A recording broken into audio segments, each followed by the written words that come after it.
Many years ago, a little girl was born to a loving mother and father. They lived happily until one day the mother became ill and, sadly, died. The father was grief-stricken and found life difficult without a wife. So he decided to marry again.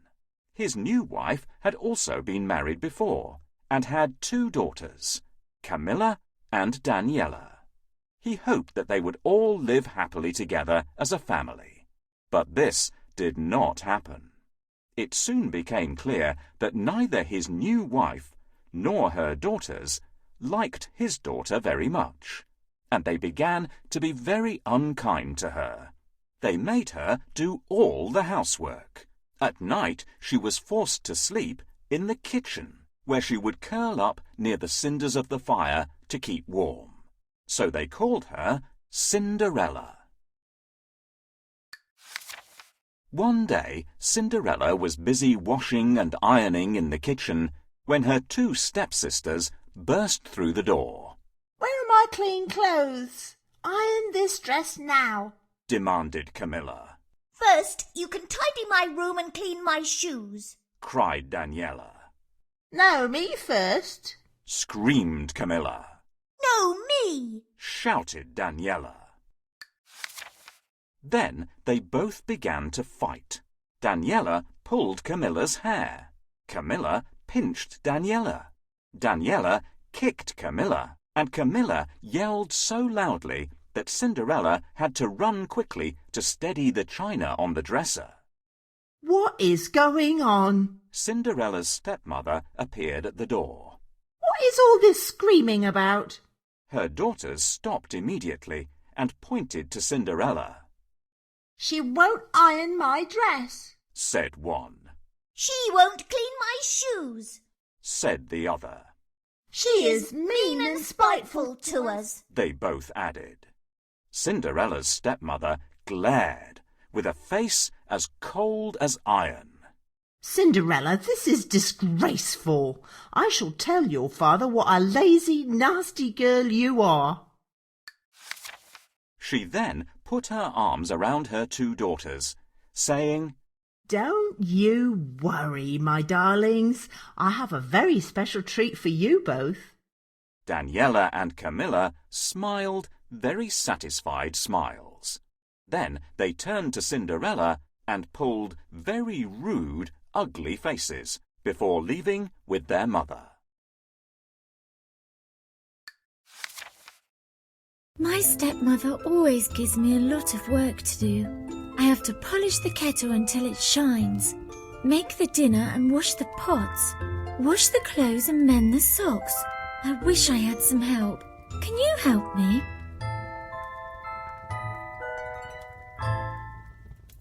This is the broom for sweeping the floor. Let's sweep this dust away.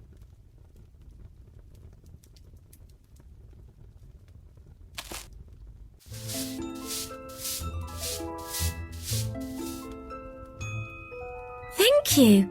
That's nearly all done. This pot is used for cooking food. It's still very greasy, so let's give it a scrub.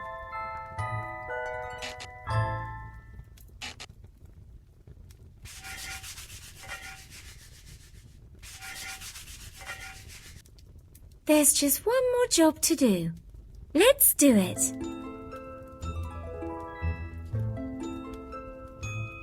Plates need cleaning after every meal. Will you help me to wash them?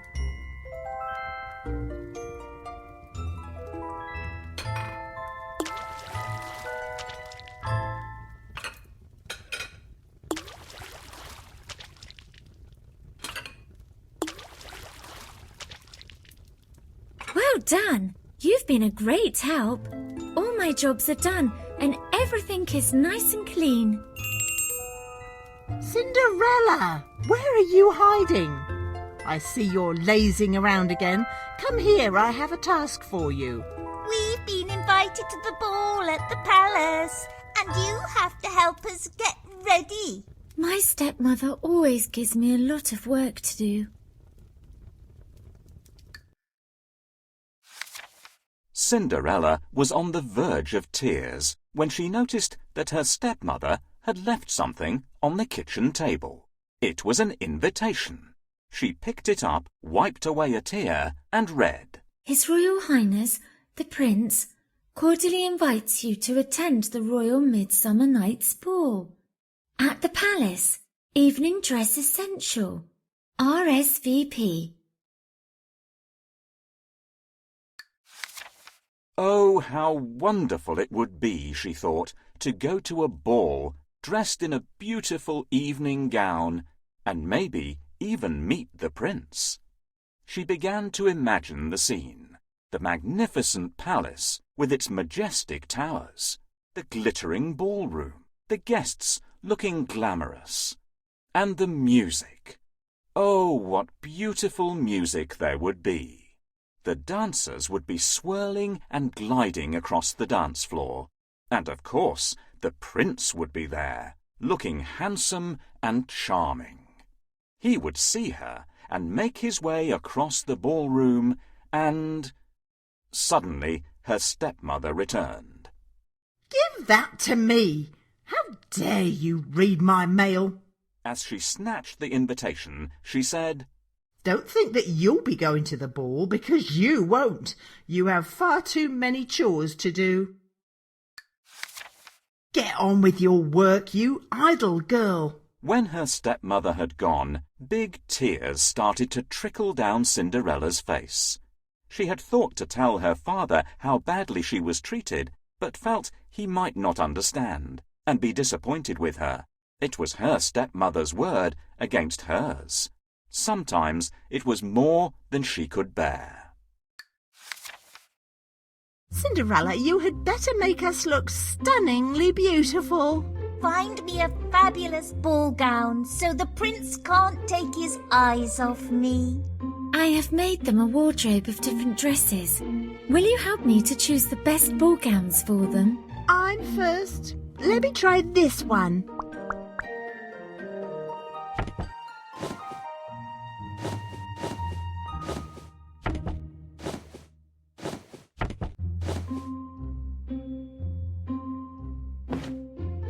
I shall dance with the prince. He won't be able to resist me because I'm so beautiful. I want this one. I like red.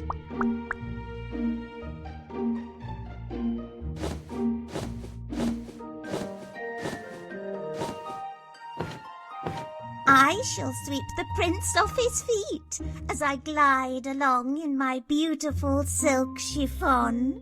Thanks, everyone. Success! I think we found them the perfect dresses for the ball. My sisters are always difficult to please. I bet you'd like to go to the ball, Cinderella. My stepmother won't let me go to the ball. I have to stay here and work. But you can't go to the ball because you're ugly.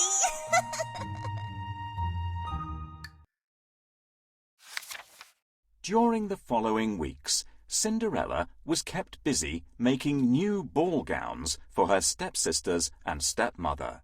She cut and stitched and sewed until finally the dresses were finished. When the day of the royal ball arrived, there was great excitement. Cinderella was ordered to help Camilla and Daniela get ready. They bustled into the dressing room and began their demands. Polish my fingernails, Cinderella. Cinderella, brush my hair. Tie my bow.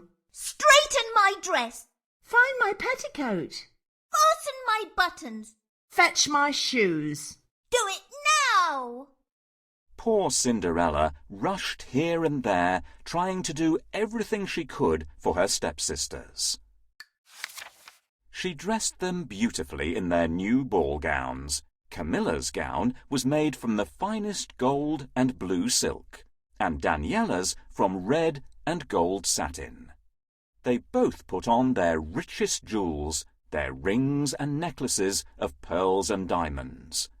They paraded around the room like peacocks, glancing at their reflections in the mirror, each thinking themselves more beautiful than the other. My dress is more beautiful than yours, said Daniela proudly. No, it's not. My dress is the most beautiful. Red is an ugly colour. It shows up your spots. Camilla replied. No, it doesn't. Red is a royal colour, and I shall dance with the prince. He won't be able to resist me because I am so beautiful. You're as ugly as a toad. It will be me who sweeps the prince off his feet as I glide along in my beautiful blue silk chiffon, taunted Camilla. Daniela's face turned crimson until it almost matched her dress. We shall see, shall we? She said. Then she launched herself angrily at her sister, but Cinderella quickly came between them. Please stop. You are both very beautiful, and I'm sure you shall both get to dance with the prince. Yes, I suppose we shall, said Daniela smugly. But you won't. Ha ha ha, added Camilla cruelly. Then, with a swish of silken petticoats, they left, without a word of thanks. The carriage arrived to take them to the palace. Cinderella's father escorted his wife and his stepdaughters to the door, and then said, Where is my daughter? Isn't she coming to the ball with us? Goodness, no, replied his wife. She has been very badly behaved, and as punishment she must stay at home.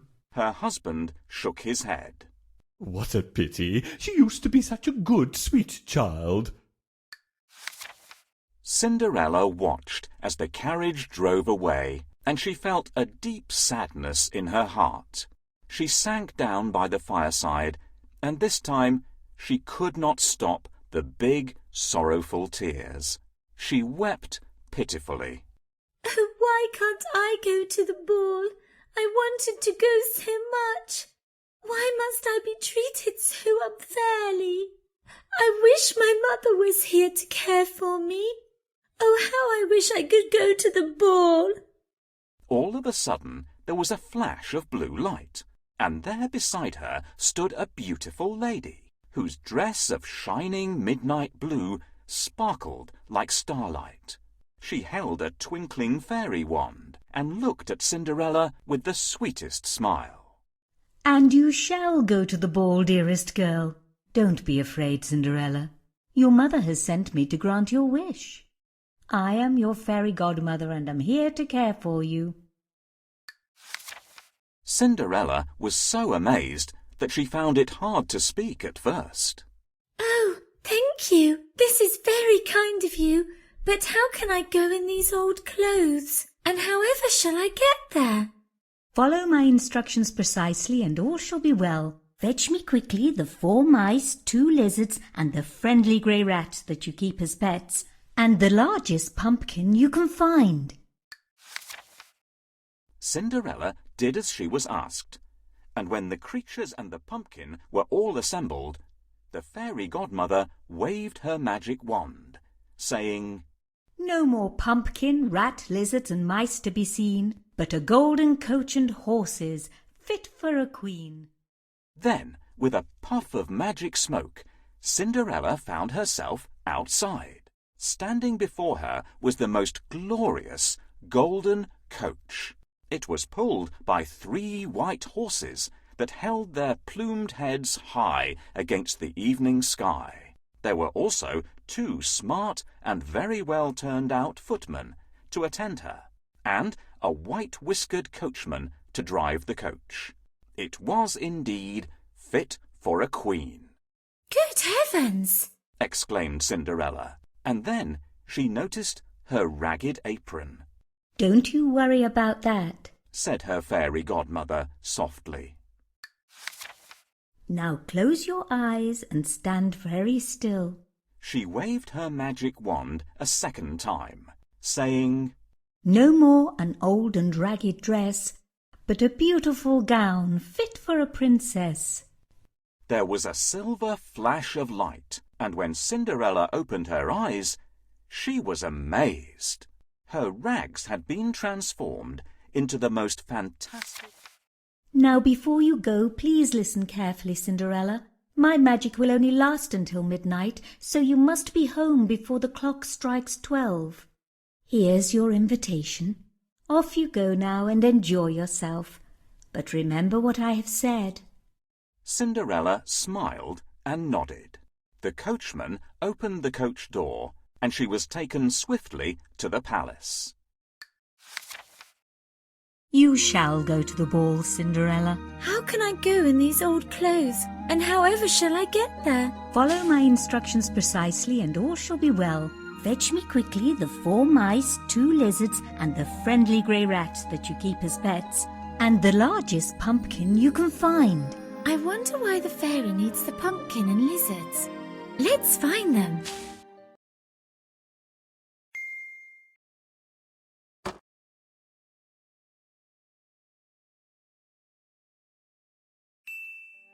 We found everything you asked for, Fairy Godmother. With my spell, I can change the pumpkin into a coach and the lizards into 2 splendid footmen. Fairy, you are amazing, but I'll need someone for a coachman. With my spell, I'll change the mice into horses and the rat will become a white-whiskered coachman. Please help me find the mice in the cellar. Can you see them?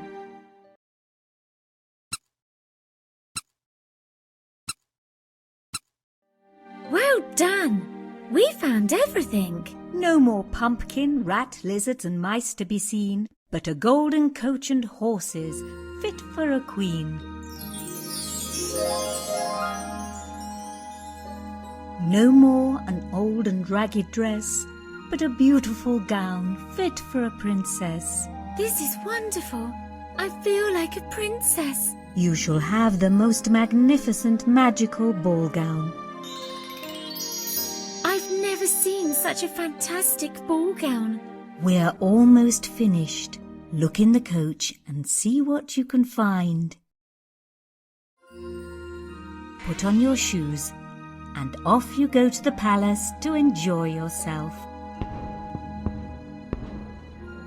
My magic will only last until midnight, so you must be home before the clock strikes 12. Oh, this is my dream come true. However can I thank you enough?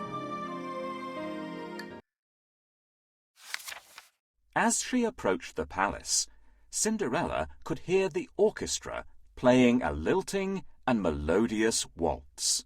Her heart was beating fast, and she felt as though she was floating, being drawn towards the music and the ballroom.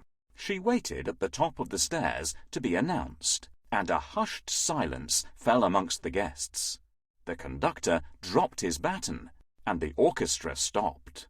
Your Royal Highness, lords, ladies and gentlemen, I am pleased to present the Princess Mirabella. Was that really her name? It was the name clearly written on the invitation given to her, so perhaps, for this night, she really was a princess. Her beauty was so enchanting that everyone gazed in wonder. The prince fell immediately and instantly in love, and by the time she reached the last step, his hand was holding hers. Please, may I have the pleasure of this dance? Why, of course, Your Highness, she replied, smiling, and her heart was fluttering like 1,000 butterflies. The music played, and they danced and danced. They twirled and glided across the ballroom. It was obvious to everyone that the prince had found the girl of his dreams, and she had found her one true love. Of course, this didn't please Camilla and Daniela. They began to argue and blame Cinderella for not making them look beautiful enough to attract the prince's attention. It's just not fair, they screamed, and they sat with grumpy, ugly faces for the whole evening. Meanwhile, the king and queen smiled and looked at each other. They make the perfect couple, don't you agree, my dear? The king nodded and squeezed the queen's hand. I do, my dear. I do. Cinderella had not noticed the time passing until the clock began to chime. It was the first stroke of midnight. She suddenly realized that her ball gown would turn to rags and the golden coach would turn back into a pumpkin. At this thought, she fled in haste back up the ballroom staircase, losing one of her crystal dancing shoes as she did so. She had no time to pick it up, and to her horror, as the clock struck the last chime of midnight, she saw her golden coach disappear. Once again she stood in her old clothes and ragged apron. Her enchanted evening was over. Back at the palace, her hasty exit had left everyone in some confusion. The prince was dazed and unable to understand why his princess had left so suddenly. He picked up her shoe as he followed her swiftly up the stairs. He searched the palace and the palace gardens for her, but she was nowhere to be found. Finally, he returned to the ballroom with a heavy heart, and holding the dainty crystal dancing shoe gently in his hands, he announced,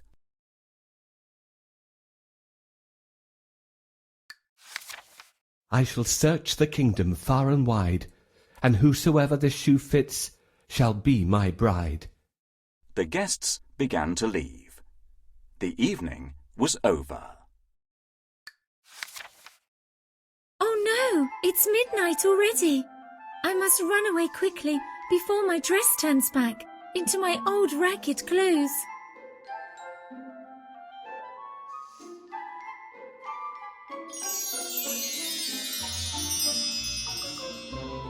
I'm late. Oh dear, the coach has turned back into a pumpkin. How could I forget my fairy godmother's words? I need to leave now. The prince mustn't see me. My scruffy appearance and this ragged dress will scare him away. I need to escape down the empty road so that no one sees me.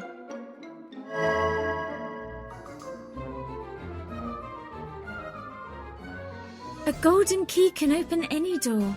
Where is it?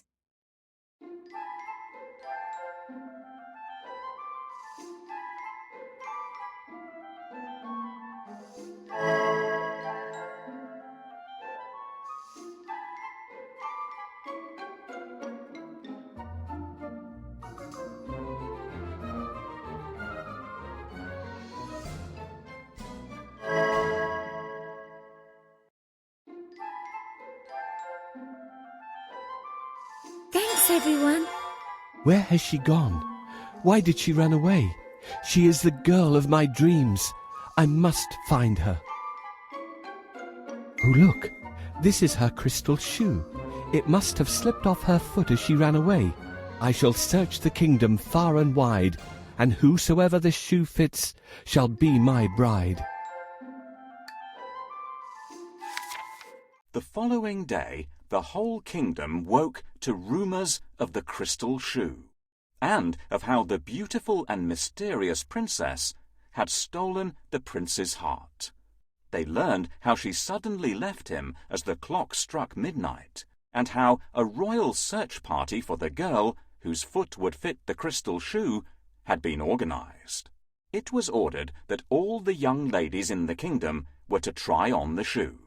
Whosoever the shoe fitted, the prince would take as his bride.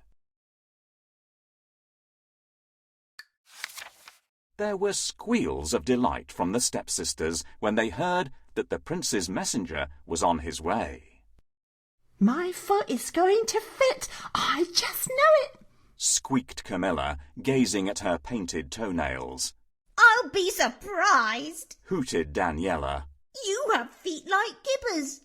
Mine are half the size of yours, so I'm 100 times more likely to be the prince's bride. Their mother came in just in time to stop the quarrel. Now, girls, I want you to look your best. Cinderella, help your sisters, and then go and stay in the kitchen. They won't want to see you. You weren't at the ball. The royal messenger arrived, and Camilla was first to try on the shoe. She heaved and pushed her foot in as far as she could, but it was clearly never going to fit. Daniela smirked and muttered, "Kipper-feet." under her breath. It was her turn next. She pushed and tried as hard as she could to squeeze her foot into the shoe. Suddenly she screamed that she had cramp in her toe. She yelled and squealed and pulled such ugly faces that the page boy and the royal messenger found it hard not to laugh. Oh dear! The shoe does not fit either girl or any other girl in the kingdom. We have visited them all, sir, the page boy informed the royal messenger. The messenger then turned to Cinderella's father, who had been watching patiently, and asked hopefully, "Have you no other daughters?" Ah, yes, I have a daughter. I believe she'll be in the kitchen, he replied. But she didn't go to the ball, interrupted his wife. "But our orders are that she must still try on the shoe," said the messenger. The stepmother went and called for Cinderella. Cinderella appeared in her old clothes and apron and sat down to try on the shoe. Of course, her dainty little foot slipped into it with ease. Everyone in the room gasped. Goodness, it fits! Cinderella then produced the other shoe from her apron pocket and put it on.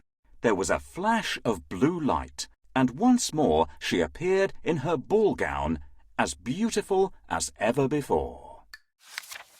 The royal messenger immediately took Cinderella to the palace, where the prince was waiting for news of his lost princess.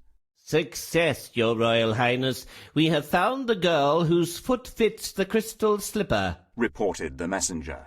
The prince smiled and gazed at Cinderella's pretty face. He knew instantly that this was the girl that he had fallen in love with at the ball. The prince took her hand.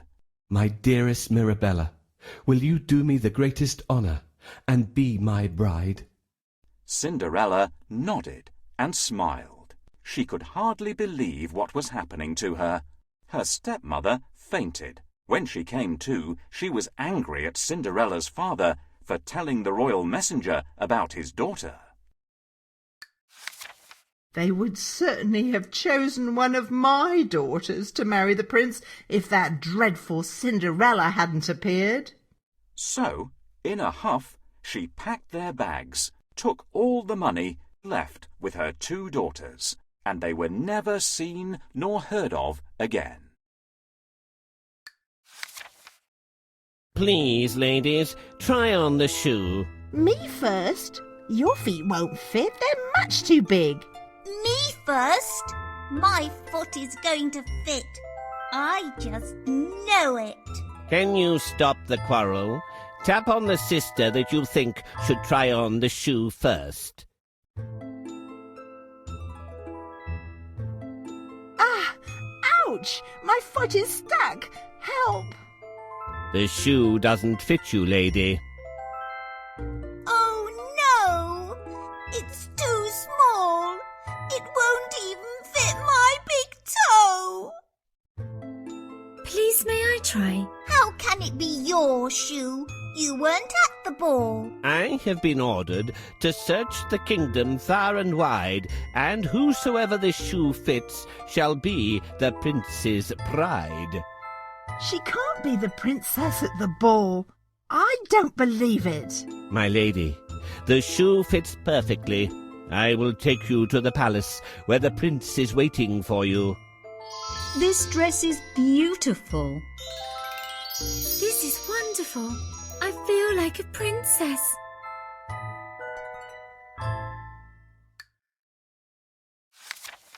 The royal wedding was announced. When the day came, bells rang, clocks chimed, and a public holiday was given. everybody celebrated with feasting, music, and dancing in the streets. It was a glorious day. Cinderella's father walked her proudly down the aisle. The king and queen gave them their blessing, and with a wave of her magic wand, so too did Cinderella's fairy godmother. The prince had found the girl of his dreams, and Cinderella, or should I say Mirabella, had found her one true love. Needless to say, they all lived happily ever after.